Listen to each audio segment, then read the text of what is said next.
Hey there, it's Nate and Lorraine, and we wanted to show you the sky before we got into our subject. Isn't this beautiful? It's going to be amazing when the sunset hits. Okay, so here we go. Gonna make you dizzy. Woo! All right, so Nate Nelson, Lorraine Purcell. We are here doing something called Walk Your Talk, and we just come up with topics and we just blab until you start sending topics you want us to talk about. Yeah. We're both excited about that. So if you want to hear about something, we want to hear from you. We want to hear about it. Yeah. So hit her up, let her know, and we'll talk about it. We'll try to answer questions. We'll try to talk about any topics you're interested in, because we're interested in helping out you, networking with you, and making a better life for all of us. And we care what you think, and we care what you feel. So if you want to know more about my work, you can go to lorrainepurcell.com or 3keys2selflove.com. And to learn more about Nate's work, go to blurbsurfer.com. He'll help you with filming videos, how to promote your business, and he's a really nice guy. Otherwise he wouldn't be my friend. Okay, so what were we going to talk about? I forgot. I think we're going to talk about how to communicate in a loving way when life is crapping on you and everything's falling apart. Yeah, that's intense. So how do you not take it out on your partner? In other words. How do you not take about? I think the first thing I want to talk about real quick is that it takes more energy to be mad and to hate than it does to be loving, compassionate. And people might disagree with that, but I tell you what, I call it cruise control. This is I'm gonna talk about this real quick. Cruise control. I tell people, like, you're gonna raise your kids exactly like you were raised, unless you make a conscientious decision to do it differently. And a lot of times when the world's crapping on you and everything's falling apart, you will go into cruise control and go right back to, you will default back to the way that you were raised. When we're under stress. And so we have a lot of practice doing that, and that's why we do it so much. But if we practice being loving and compassionate and identifying, hey, this moment, I'm being crapped on. My life sucks right now. How am I going to turn this around? How am I not going to take it out on others around me? How am I not going to snap at my wife or my girlfriend or my friend or my coworker? I want to take that moment, practice solutions that offer a different direction than being reactive and upset and crappy. Well, this is one of the biggest things I work in my work with couples is, how do you communicate from yourself and not project it onto the other person? And that means taking responsibility. And so really, like, dialing it even further back, taking responsibility, but what am I feeling in my body? Right now, life is taking a crap on me, and I feel it in my gut and my heart. And I just want you to know, I feel like I'm crumbling inside, but I'm not going to take it out on you. And just so you know, if I get grumpy, it's not about you. So, you know, like, really connect to your body. What is your body saying to you? Communicate to your partner what your body is feeling, what it is expressing, what is it that that the body parts are trying to say to you, and just communicate that. And also just preface, hey, I'm having a rough day. I don't want to make this about you, because it's not about you. And I apologize in advance because I'm not in a good mood, but it's not about you. And the thing is, it's never about our partner. Even though we want it to be, we want to blame, but it's never about our partner. It's always about us. Explain that a little bit more. Like, try to break it down to Nate's real simple terms for people. I tend to be really global and really spiritual, and he says people don't know what the heck I'm talking about. So, give an example, like a scenario. The wife comes home, something bad happened to her. She got a flat tire. Nobody was there to help her. Her husband's had a bad day. He's at home. He's expecting dinner to be made. She just got home. She comes into the door. What typically happens? Well, I think because they're already loaded and they already have expectations, that there's the absence of compassion. Whereas if there would just be the communication, and like, I'm having a rough day, I'm not going to project this onto you or get mad because dinner's not done. honey, what was your day like? Maybe you had the same kind of day I was. Like, how can we be compadres? And it's us kind of like, not against the world, but just us on each other's side. We've got each other's back. How can we be like that? It goes so far. It goes so far as far as grace in a relationship. Did I explain that well? No, it's great. Okay. I just want to add on that note. Hi. Beautiful dog. I want to. Oh crap! Something happened. Low battery. It's just low battery. Okay, so this. Battery. Yeah, this will get us to the end. Okay. Close. Okay, we're good. Okay. Yeah. Basically, this is what I want to say, and I really believe this strongly, and I hope Lorraine does too. But in a relationship, it's not about what you can get; it's about what you give. And if everybody gives more, then everything's covered. It's like, for example, my house. If everybody swept the floor once a week, it would be swept. But if everybody says, oh, someone else will sweep it, someone else will sweep it, it doesn't get done. But if everybody just did it, it would always be done. And the thing is, it's like in life, it's like when you're working with someone, you're in a relationship with someone, you might be able to tell after time and say, hey, you know what? They normally take out the trash, but they're probably not going to get to it, so I'm going to do it so they have one less thing to worry about. One less stress. So you're working together. See the river behind us? It's beautiful. Take me to the river. So what was the other one? Real quick, let's see.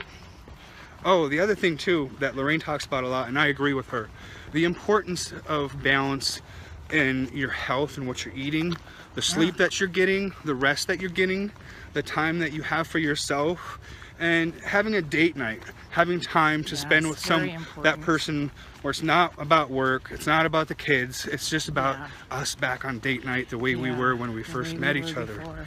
So important to have that in your life, but it's all about the balance of those things. And I want to also say, when you're talking about, you know, doing for other people, that is great as long as you're not overdoing and codependent and trying to get someone's approval for it, but it's just like a little bit of grace, and then you tell the other person what you would like. So yeah, just because with my group, sometimes they'd be, oh yeah, well, I'll just keep giving and giving and giving, and that's kind of the problem. And then they're empty, and they come to you empty. They're like, why am I empty? Why am I empty? Yes.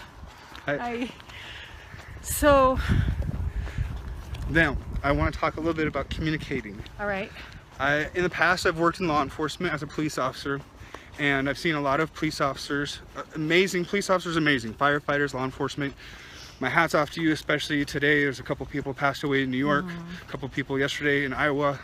So, but my whole thing is, it's so important to learn ways to communicate where you de-escalate situations and where you bring a situation from exploding, you make it so it comes to an understanding. And some of the ways to do that is to not yell at someone, because if you don't like being yelled at, chances are they don't like being yelled at. All right, you don't need to be physical. You never need to be physical with someone. You don't need to hit someone. You don't need to punch someone. You don't need to throw knives at someone. All right, if you need to defend yourself against an aggressor, hey, you need to do what you need to do. But what I'm saying is, in a normal, healthy relationship, people should not beat on each other. People should not throw things at each other. People should not yell at each other. Nate's seen a lot. People shouldn't be insulting, and especially in front of your kids. Do not do this in front of your kids. Don't name call. If you're gonna do it, don't do it in front of your kids. No, please don't do that, because kids are like little sponges, and they'll remember it for their whole life, and then they'll become like that. But go back to try to be compassionate, like Lorraine says. Hey, well, how is your day? What's going on in your life? What can I do to help you? What can we do to prevent the direction that this is going in? And we've talked about this in another talk. It's like the importance of being right. It doesn't matter who's right or wrong. What matters is what's healthy. What's healthy for you? What's healthy for me? What's healthy for her? What's healthy? What's going to bring a healthy closure to this, or de-escalation for this thing that's going on? And yelling's not going to do it. Being compassionate is going to help. Yes. Listening. Yes. But there's another key point that what you're saying, Nate, reminded me of, and that is when you start to feel yourself escalating, or your partner escalating, or the voice is starting to go up, you have to say, stop. We cannot talk now. We have to separate for a half hour. Let's get our thoughts together, then we'll try it again. And you try it again until it starts to escalate again. Then you say, stop. We can't talk now. let's go our separate ways for a half hour, come back, agree to meet at 9 p.m. instead of right now, because when you are triggered, you're actually in a hypnotic trance. I learned all of this from my coach when my counselor, when I was being a counselee, not a counselor. And she said, first of all, you can be right or you can have a relationship. I love that. I love that. And you can't talk as soon as things escalate. We get into a hypnotic trance. You see yourself do this all the time with our kids. So you just stop, you cool down, you get your thoughts in order. It's the only way someone can even begin to hear what we have to say is if we can come at it calmly. And as soon as you feel yourself escalating and starting to yell again, and I'm a really passionate person, so my voice gets real high real fast, and I remember my former partner going, "No, we can't talk right now." And I'm like, oh my gosh, I'm the one that should know better. I taught him that. So, yeah, as soon as you start, it takes so much discipline not to go, okay, Practice. now you made me mad. Now I'm going to go at it. Just go, whew, okay, we can't talk now. As soon as you start to notice your blood pressure rising or that knot in your stomach, oh, okay, something's going on here. I have to stop. Let's separate, and then we'll come back later. And you can go back and forth 10 times, but just don't think that you're going to be able to communicate anything or discuss anything when you're upset. And it takes practice. The other question I have for Lorraine is that I had someone in my life, a family member, who was telling me how she talked to her husband when they would fight and argue. And a lot of times she'd be like, well, you make me feel this way, or you did this and made me feel this way, and blah, blah, blah, blah, blah. And I just think, like, sometimes I wonder, like, if you don't like being talked to a certain way, then you shouldn't talk to other people that same way. So if you can learn ways to talk, and one of the things that I like to do with people is, like, let's say they do something that I felt was selfish. I like to use myself as an example. It's like one time I was really hungry. A lot of people were hungry, and I cut to the front of the line because I was hungry, and I was just like, I didn't care about anybody else, you know?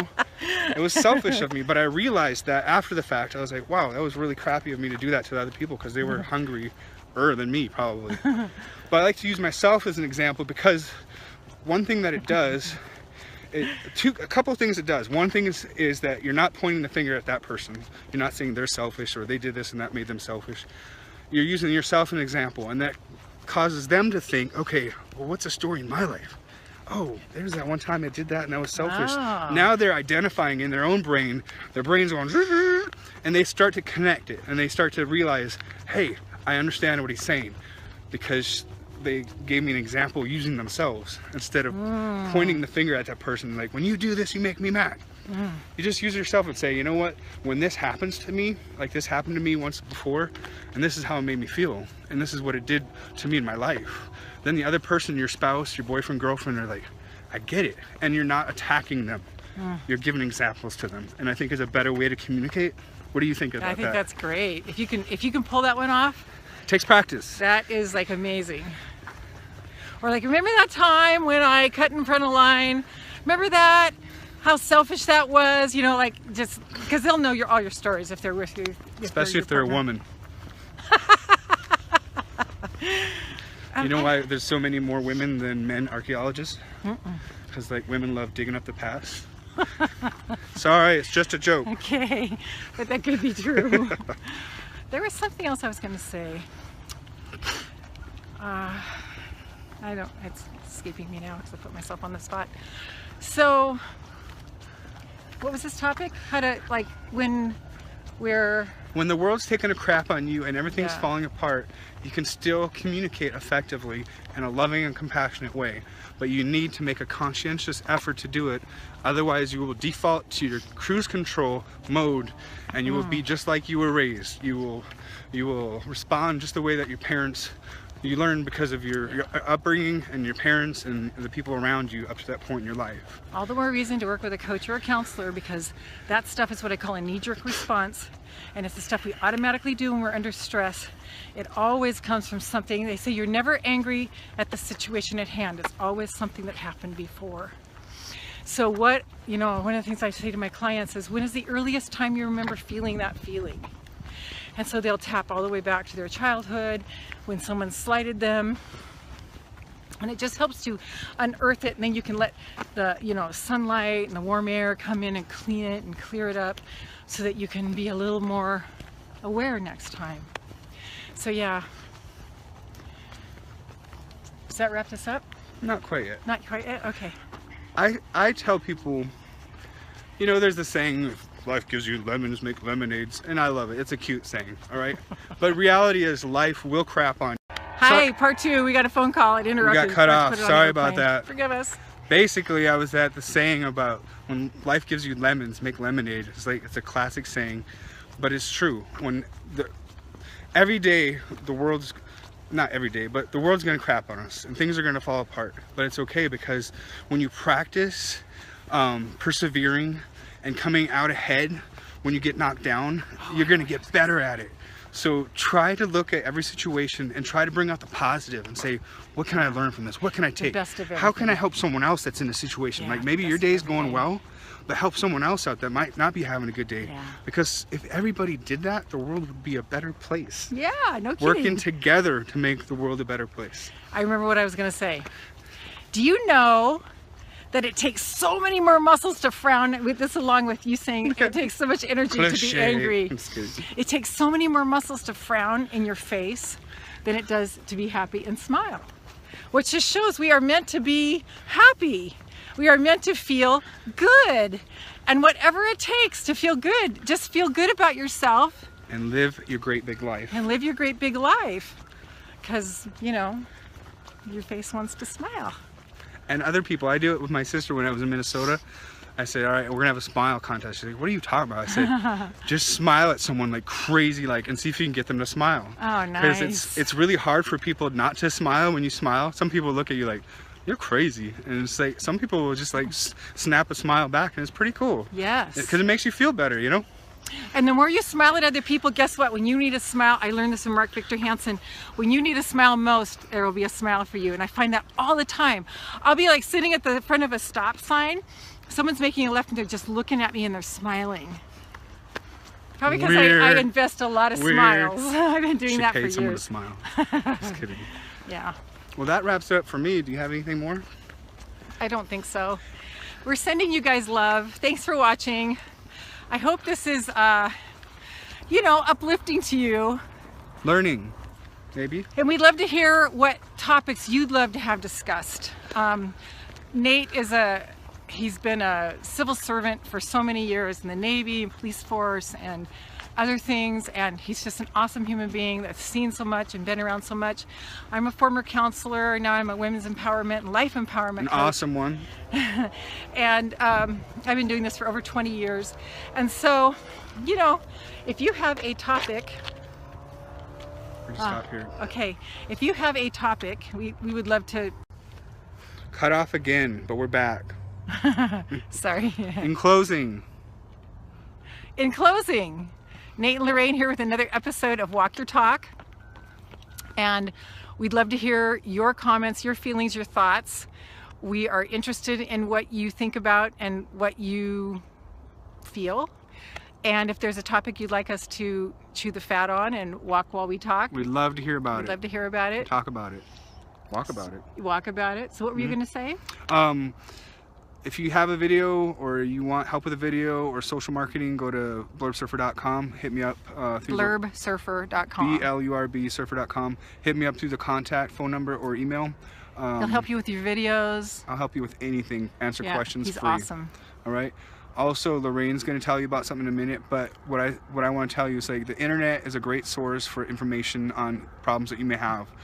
I'm not the only source for your video, help, but I'm a very good source. I'm a professional. Just like Lorraine is a professional, she's going to tell you about that right now. Yeah, okay, so I'm a former counselor. and now a women's life empowerment coach and a life empowerment coach, period.